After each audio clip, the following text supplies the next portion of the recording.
Comment parler de l'évangile? Parce que moi, je ne sais pas parler.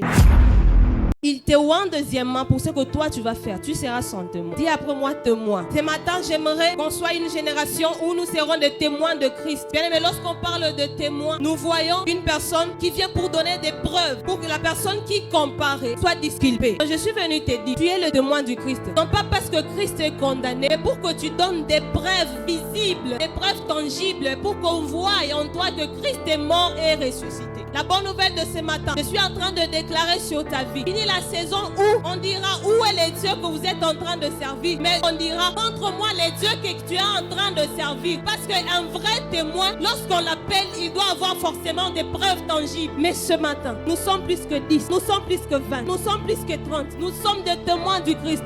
Nous avons des preuves pour démontrer que Christ est mort et réellement Christ est ressuscité. Je suis en train de déclarer sur ta vie que les choses d'en haut, que les dons de l'éternel, que la provision de ce matin puisse te ramener dans une dimension où tu vas présenter Christ.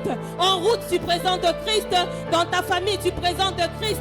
Au boulot, tu présentes Christ. Quelqu'un est en train de me dire comment parler de l'évangile parce que moi, je ne sais pas parler. Paul est en train de dire, je n'ai pas honte de l'évangile parce que c'est une puissance de Dieu. Il sait que ce n'est pas ma force. Il sait que ce n'est pas de mes capacités. Moi, j'aurai juste à parler, mais la puissance qui sera derrière mes paroles, c'est la puissance divine. Je suis en train de dire à quelqu'un, affection de choses d'en haut, c'est des montres. Partout où il y a un affectionné de choses d'en haut, il y a des vies qui s'améliorent, il y a des vies qui sont transformées, il y a des vies qui reviennent à Christ. Alors que je suis en train de parler, la Bible me montre Philippe. Il a reçu l'onction dans la chambre haute, mais lorsqu'ils sont sortis, c'est Pierre qui a commencé, et ensuite on a vu l'autre apôtres. Une fois tu t'es affectionné aux choses d'en haut, l'Éternel sait qui a besoin de toi. L'Éternel va te conduire exactement là où il y a un besoin. On a vu Philippe à Samarie et on a vu Philippe devant l'eunuque éthiopien. Je lève ma main, je déclare, puisque tu es en ces lieux, puisque le ciel est ouvert sur toi, puisque l'Éternel a ouvert son onction sur toi, il va te conduire là où les peuples ont soif de Dieu,